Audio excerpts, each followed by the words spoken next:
You're listening to Productivity Protected, the podcast that's all about data privacy and security. We'll unpack emerging threats, hot issues in data security, and top ways to protect your data and how you work. Here's your host, Spencer Kupferman. Okay, welcome back. It's great to be here. Welcome back to the Productivity Protected podcast hosted here at PKWARE by yours truly, Spencer Kupferman. I'm the CEO of PKWARE. We've got a fantastic show for everyone, for all of our listeners around the world today. This is episode 4. I can't believe it's already episode 4. We've had so much fun doing these other episodes. Time flies when you're having fun, as they say. We're going to talk about PCI DSS 4.0. Release 4.0 is here. Now what? Now what do we do? We've got a tremendous guest today who is exceptionally qualified to speak specifically to this payment credit industry, the PCI industry standards and compliance, specifically around 4.0 and what it means. So if you're just a beginner in the cyberspace and you want to learn about PCI DSS and specifically 4.0, or you're a more advanced and you're also an expert, then you could kind of match your notes up with our guests' notes here. We've got a number of questions we're going to go through.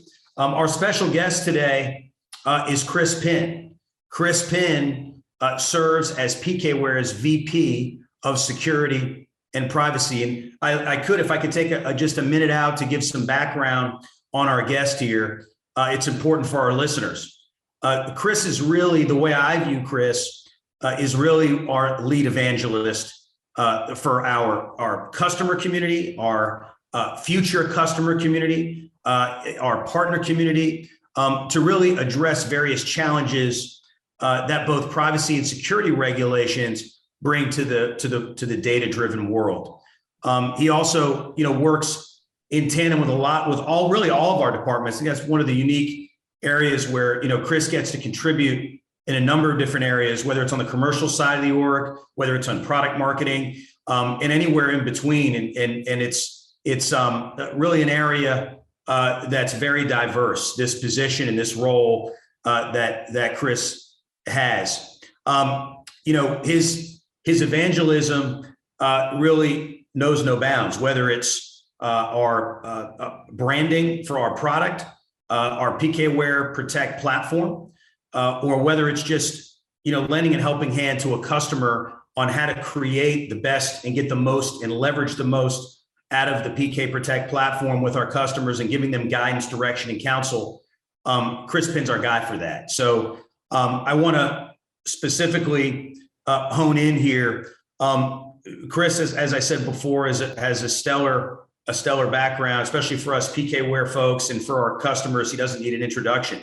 But for all of you out there, all of the listeners, Chris has almost 20 years of experience beginning his career at the United States Pentagon, where he supported Army headquarters as a systems engineer. And then after his mission at the Pentagon, he transitioned to global architecture and engineering for SOCOM, focusing on global networks and security in general. This is really where Chris developed a deep understanding of what it takes to operate global networks at scale while ensuring the best security and privacy without jeopardizing the end user experience. And that's a very important point here as we relate to, as I said earlier, our own platform at PKWARE. But prior to joining PKWARE, Chris was part of Data Guys. Of course, we acquired Data Guys in November of 20. For those of you out there who remember that, can't believe it's been over a year. Chris spent 4 years at one of the world's top retailers, leading the data center migration of the e-commerce domain before transitioning into privacy and compliance, where he was a PCI ISA and assisted through yearly PCI assessments. So, of course, that in and of itself eminently qualifies him to weigh in here on this very important announcement around 4.0 for PCI. Most notably, I would say Chris also led GDPR and CCPA efforts, again on a global scale, working with teams across the company, InfoSec, development, policy, legal, employee education, change review, marketing, HR, and of course, buyers, and much, much more. There's not an area that he hasn't touched in this particular discipline.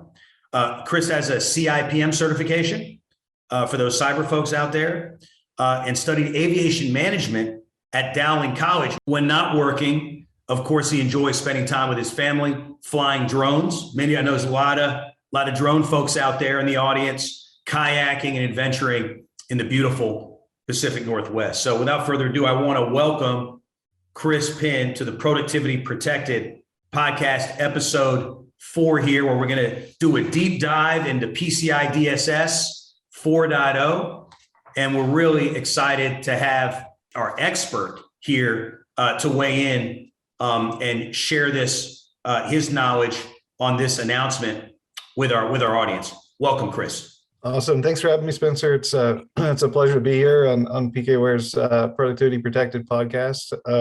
As you mentioned, I can't believe it's episode 4 already. I know you've had a lot of my peers and colleagues on already, and many more to come. So again, happy to be here and excited to jump into what 4.0 is going to bring, and what the future holds, not just for us at PKWARE, but for really the rest of the industry out there, whether it's financial or retail, you name it, this is going to impact it. Well, thank you again for giving us your time. I know you're a busy guy, and this is such a hot item in our community, as you know, Chris. A lot of people out there waiting to hear your thoughts on where this is, and the dust settles. What does this all mean for our community in this space, in the PCI space in general? So, without further ado, I'd love to just dive right in here and start with really our first question. And as I said earlier, Chris, we've got, novice cyber folks on this podcast. We've got experts who have been doing this for 20 years and everywhere in between. So we're going to ask questions that cover the gamut from that novice level all the way to more an advanced a cyber expert, if you will, to make sure we're addressing all the needs of our podcast audience. A lot of our listeners are savvy cybersecurity professionals, as I mentioned, and they probably know what PCI DSS is. But for anyone who might be joining us for the first time, and we have a lot of first timers out there, so welcome to all of our first time listeners in episode 4, and hopefully you'll be with us as we continue to put out content on this important podcast for the cyber community. I was wondering, Chris, if you could kind of just give us, as we start, a high-level overview of what these security requirements are, and who they pertain to, and why they're so important to comply with. Yeah, absolutely, Spencer. So we all in the industry, right? We all call PCI exactly that. We just call it PCI compliance. But what it really is, it stands for the payment card industry data security standard. So you may hear the standard be called the PCI DSS, and what that essentially is, it's a list of controls or requirements that all organizations, regardless of their industry, have to abide by if they're accepting, processing, storing, or transmitting credit card holder data, throughout their environments.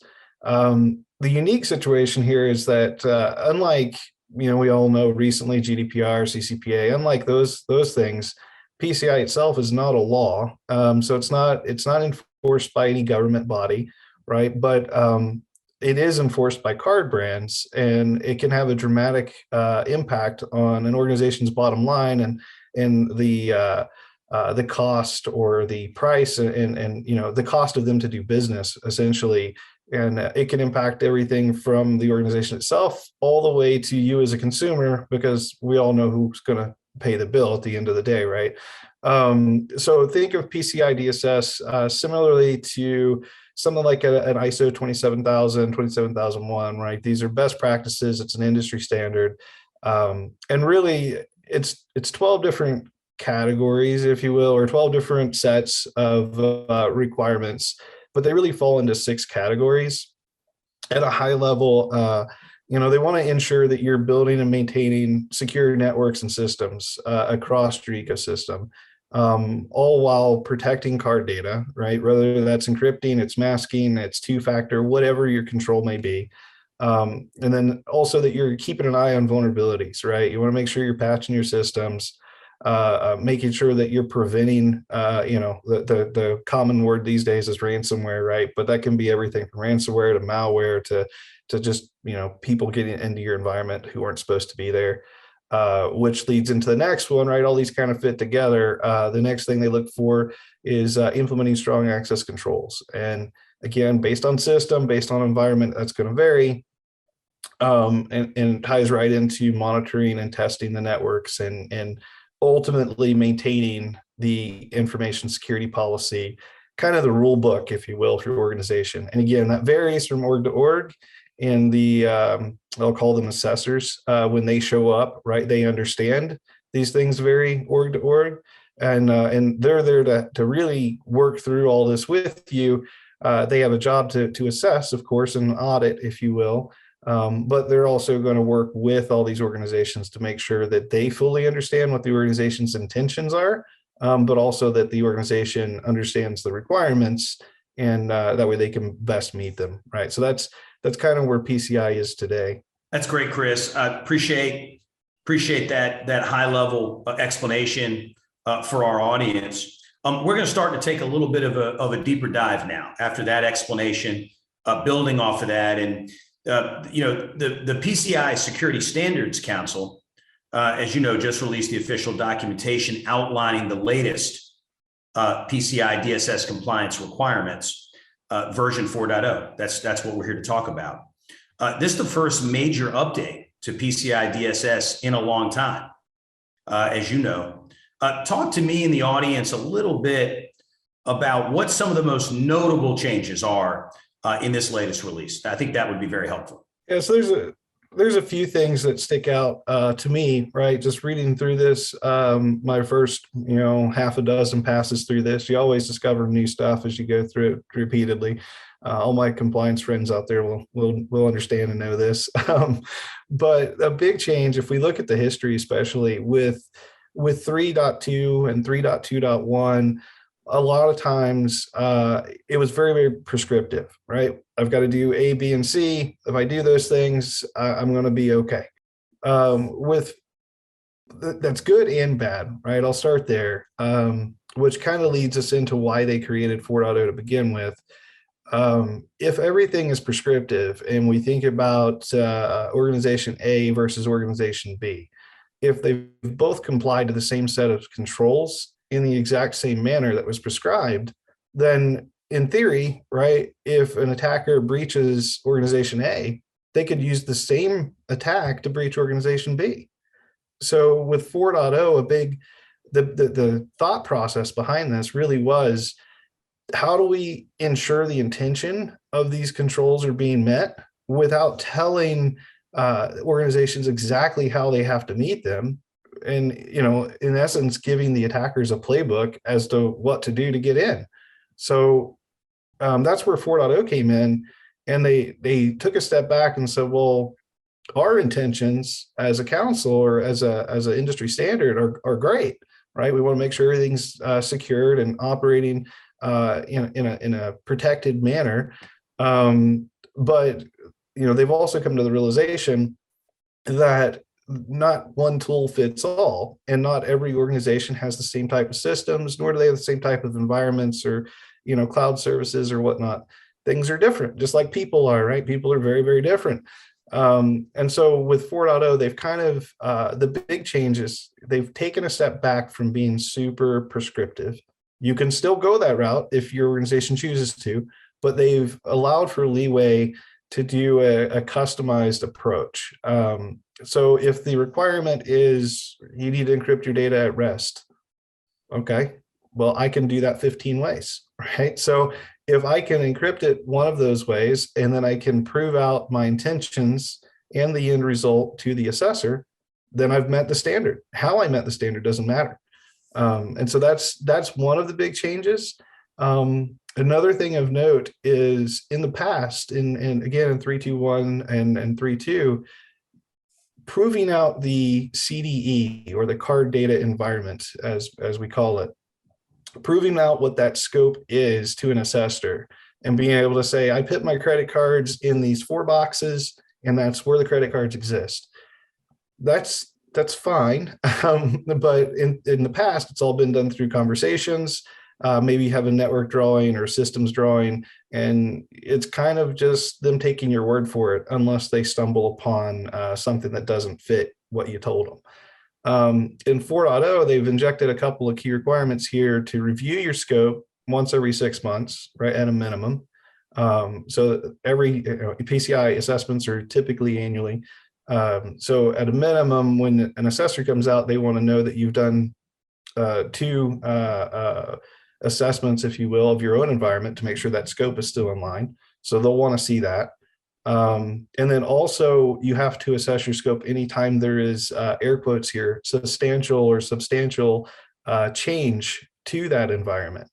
And the council has laid out that a substantial change could be a long list of items, right? Did you change the encryption mechanism? Well, that has substantial impact.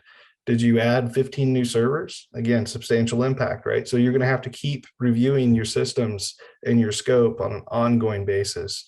And I think that's really the thing that sticks out to me that a lot of organizations are going to struggle with, just because in the past, at least from all the companies I've encountered in the past, they tend to treat PCI as more of a project instead of a business as usual or ongoing thing. So they get in compliance for the assessment, but then 2-3 months later, they're out of compliance in essence. Well, that's a lot to unpack, Chris. I mean, wow. I mean, that's a lot to unpack. I guess, how long, if you could, again, tell us, how long do companies have until they have to meet these requirements? Yeah, so they have about 2 years from the date of this podcast, roughly, before 4.0 becomes fully enforced. If you have an assessor, if you're already undergoing an assessment right now, you're most likely going off 3.2.1, and that's totally fine. The assessors are okay with that. But if you have an assessment, let's say, comes up at the end of 2022, maybe early 2023, the assessors are going to want to start to see some of the adaptations of 4.0, right? They're not going to expect you to be fully there, but best practice, as they call it, will be that you are attempting to get as close to 4.0 as possible. Again, not fully enforced for a couple of years now, but these things take time. And one example of that, right, going off the track here a little bit, but GDPR, as an example, was announced in 2016. It wasn't enforced until 2018. And now it's 2022, and we still have companies that aren't compliant, right? Everybody's still trying. They're doing their best efforts, and that was essentially building a car from scratch, right? When you're thinking about GDPR, which we can all argue, I think building a car from scratch is fundamentally easier than building a car in motion and having to put new wheels and windows and doors on it. And that's kind of what we're doing here with PCI. One of the, I guess one of the new options for companies now is really taking, if you will, Chris, a more customized approach to their security. What's the benefit to a more customized approach, and can businesses still choose to use the defined approach that's really been the hallmark of PCI DSS requirements really up until now? Yeah, you can absolutely use the standard approach, right? The very prescriptive, hey, here's the 12 requirements, the 300 controls, what have you. You can absolutely use the prescribed manner. But even in past, there's always been this essence of folks in the industry will know what this is, but a compensating control. In essence, what that is if an organization cannot meet, again, we'll just use encryption at rest as an example. If they can't meet that requirement, they could prove out that, hey, we did these other 5 things that make us just as secure, if not more secure, than your intended requirement. And you write up a compensating control, you submit it to your assessor, and if they get buy-off or buy-in on what you're doing meets the intention, then they would submit that, and you can go get your PCI, your ROC, essentially your acceptance from your banks. Going forward, the compensating controls are gone, right? So they've gone to this customized approach, and that's essentially what those compensating controls would be considered, right? It's an alteration to the prescribed method. They're not saying it's right or wrong. They're just saying it's different. But now you need to explain to the assessor what being different, why is it good? And then how do they test that control since you are different? So you're going to work with the assessor to come up with a testing mechanism. So all this goes into it, but some of the benefits, right, of doing a customized approach, if you will, is ultimately maybe the first time you won't necessarily have a lower cost because it's the first time you're doing it. But if you think about what you're getting out of it, essentially it's a lower cost of compliance because you don't need 100 different tools now. Maybe you can use 80 tools instead of 100. You're going to reduce overhead because you're operating less tools. You may reduce the time to compliance again because of less tools and more streamlined teams. And you might have a tool like PKWARE, right? Well, we could do the discovery, so we could prove out your environment, so you're certifying your scope. We could do redaction, we can do masking, we can do encryption. I mean, we could do a whole lot of things to really help you build that story towards compliance. In addition to that, kind of what I mentioned earlier, right? The more customized you are, the more unique your environment is, the less likely you are to be impacted by that attacker.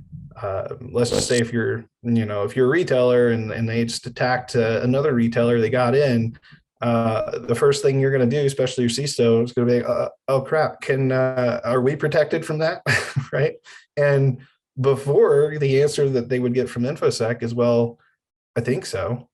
Right. And we're trying to eliminate the I think so's and at least make it so are we protected from that comes back as the answer of, well, we're different, right? So we're protected in our own manner. So I'm not going to say we can't be breached, but how they did it won't work here. So that's what we're going for. I know that you mentioned, Chris, that companies have 2 years to really get up to speed on the new requirements. And I know that sounds like a long time, but in our world, that goes by really quickly. 2 years is really not that much time. You just gave that reference to GDPR in 16, and now here we are in 22, and some companies just still aren't there. I guess what can companies just start doing right now to put themselves in a better position, for meeting 4.0, by 24, just for example? Yeah, I think a lot of it they can begin with is really their environment review. Obviously, they know their card data environment. They've been doing this for many years, but review that, right?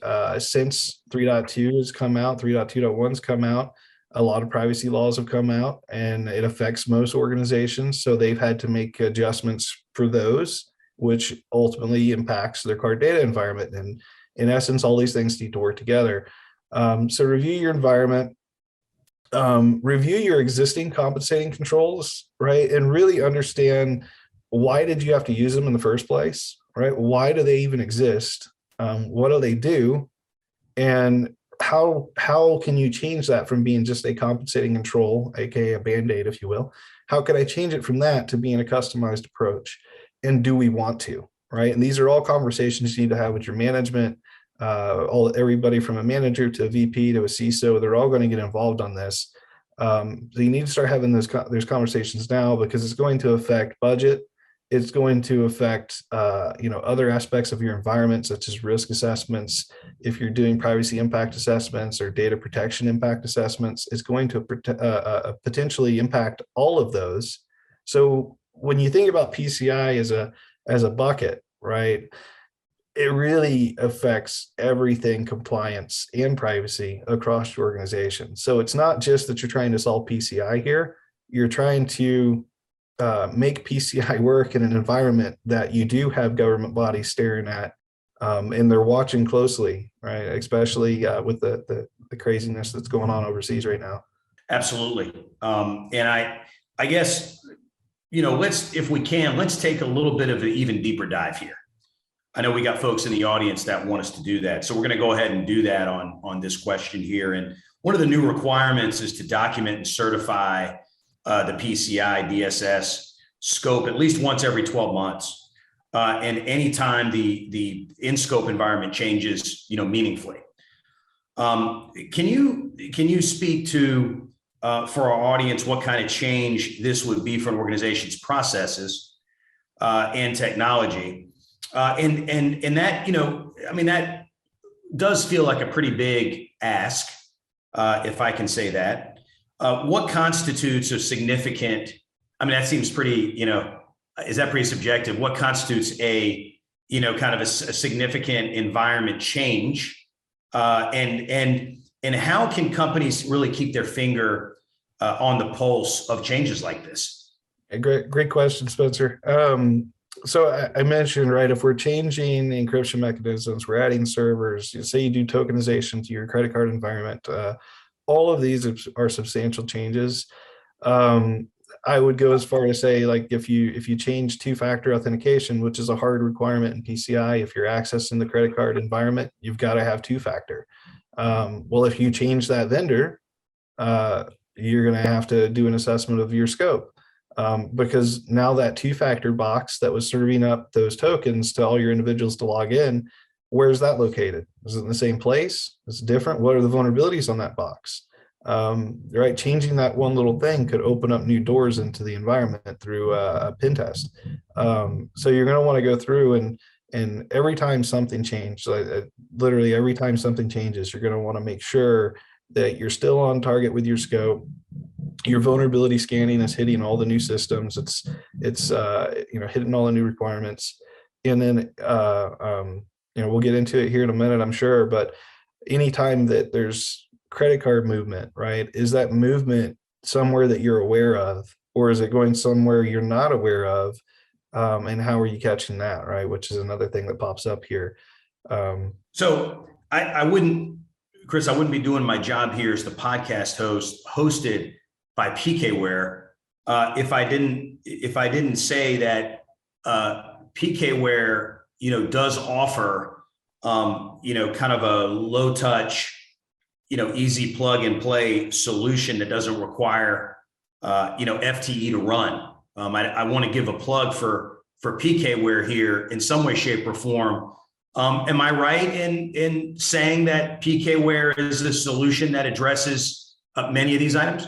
Yeah, absolutely. The requirement I was just briefly alluding to there in the last response is 12.10.7. Right. This goes towards breach reporting. It goes towards the scope validation, and really it affects the entirety of the DSS, your requirement list. And that is anytime there's PAN, right, or payment account numbers or credit card numbers, whichever you know them by, anytime that data falls into a server, right, you need to be aware that it's there. So with PKWARE, of course, we could go out and we can find these credit card numbers. You can configure us to find token numbers if you so desired, as well as, CVVs, which shouldn't be stored, but we can catch them if they are, amongst many, many, many other things that we can do. But we can absolutely answer these new and, in my opinion, tougher requirements that could lead to, because in essence, right, if you can't meet requirement 12, the rest of everything else you've done is kind of irrelevant. Because, and for layman's terms, the explanation I like to use here is, let's say you paid a painter to come paint your house, right? You gave him the address, everything else. You wake up in the morning, you go outside, and the guy painted your neighbor's house, right? He did the job. You paid him to do it. He did it. He didn't do it in the right place. So it's just like, now you have a really upset neighbor too, right? So it's just like applying your security controls. You can use Fort Knox on your data, but if you don't use it on the right data, it doesn't matter. Yeah, I think the painter's analogy is timely for me, Chris. Painters are outside my house right now painting. I've confirmed that they're actually painting the right house. So we want to make sure that I don't wake up in the morning and notice they've painted my neighbor's house. My wife would be exceptionally upset with not only the painters, but probably with me too. So and I appreciate that analogy. That really hit close to home. We've got time for one more question here, Chris, and appreciate all you've unpacked for us so far. We're not quite done yet. We've got one more for you because this one really caught my eye as well. And let me just jump into it for you. Companies really need to implement and initiate incident response procedures. I know you're familiar with this. When sensitive data is found in an unexpected location, if it's not an expected location, how can they even know where to start looking? And that's the beauty of the PKWARE solution, right? As you plugged in earlier, Spencer, the best practice, and we've been saying this since GDPR went live. And so fortunately for most organizations, this isn't going to be of a surprise. The challenge is they haven't done it yet. As we talked about GDPR, people aren't there yet. You need to have data discovery, whether you're simply looking for credit cards or you're looking for all of your customer data. Whatever it is, at a minimum now with PCI, you're going to want to go out and find all of your cardholder data across your ecosystem. So I actually created a graphic that you may have seen in some of my other slide decks. You're going to have your card data environment, your CDE, and you're going to be aware of what's in it. That's great.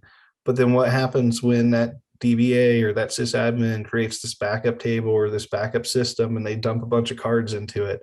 Is that still in your scope, or did that go outside of it? If it goes outside of it, what this requirement is saying, in essence, it's a breach, right? It's a breach of your policies at a minimum. And how can you even be aware that happened? And that's where PKWARE's discovery solution comes in, because you can have us doing discovery not just inside the card data environment, but you can have us doing discovery everywhere outside of it as well, highlighting those sore spots, right? And what you do with it, that data insight, if you will, what you do with that is really up to you. With tools like PKWARE, we could automatically mask it, which it wouldn't be a card number anymore at that point, so you're safe. Or we can simply report on it, which might be the safer way to do it, because if it is intended card data scope growth, right, we wouldn't want to mask it because you'd be hurting the business. But maybe the initial action is to simply report on it, so your guys can investigate and review and see if they need to grow the scope. So that's really what this requirement is targeted at. All too often, were card data environments growing without the organization as a whole, especially InfoSec, being aware of that growth. We've seen it, again, not just PCI, but GDPR, CCPA, a number of other areas. HIPAA is guilty too. We've seen these environments grow substantially. Maybe e-commerce grew it. Maybe your healthcare department grew it. Maybe if you're a bank, maybe your mortgage department grew it. But InfoSec, unfortunately, doesn't always know. They're not always in the loop. And this control is aiming to help rectify that. Chris, I wish we could get another 7 questions in here. You've been fantastic in deep diving into this critical announcement around PCI DSS 4.0. I want to thank you for giving us your time and your knowledge and sharing with us. You're a tremendous value to what we do at PKWARE, and would love to have you back on the Productivity Protected podcast here. This is, ladies and gentlemen, this is episode 4 with Chris Penn, our VP of Security and Privacy here at PKWARE.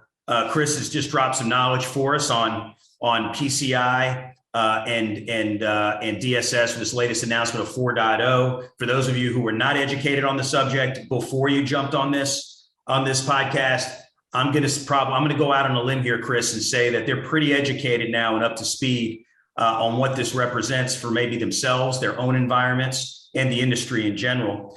I also just want to give a shout out to all of our listeners, of course, our users, our PKWARE users and customers. We love them. So we say hello to them, and hopefully they're tuning in here, and we appreciate their support, their business, and most importantly, their overall partnership.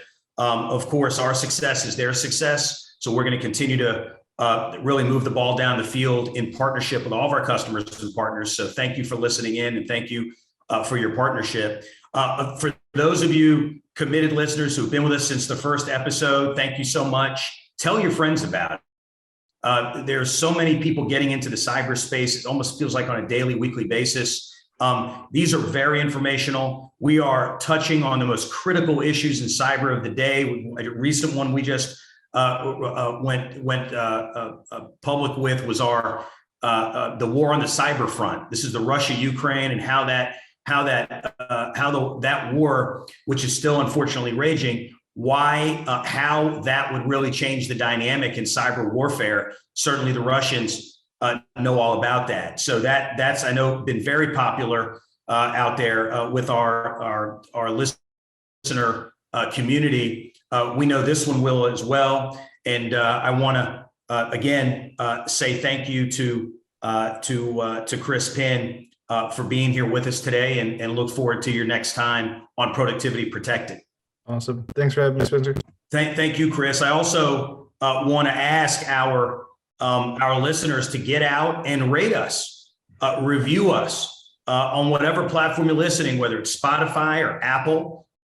We want you to get out there and rate. We're providing a service to the cyber community. We want to do it in the best possible, most efficient way we can to drop this knowledge. We're going to be bringing folks on like Chris Penn and some of our previous guests, and we'll continue to do that throughout our episodes throughout the year. But we really need your feedback. We need your ratings. We need your review. We need you to tell your friends about it. We want you to come on board and take part in this exciting journey with PKWARE and with the Productivity Protected podcast. If you have feedback or you're interested in being a guest on our podcast, please email us at podcast@pkware.com. That's podcast@pkware, PKWARE.com. You see this right there? That's our logo right there. I'm wearing it, and I'm double wearing it, Chris. I've got the this is our you can see our sweatshirt there. We got it. I got two, so I'm wearing. I got the swag here. Join us on the Productivity Protected podcast again. Thank you, Chris. Thank you to all of our previous guests. We look forward to seeing you on episode 5. I'm Spencer Kupferman, your host. This is the Productivity Protected podcast. Have a great day, everybody. Thanks for joining us on today's episode of Productivity Protected. Learn more about how PKWARE protects data and workflows by visiting pkware.com, and join us next time for more insider info on protecting data wherever it lives and moves.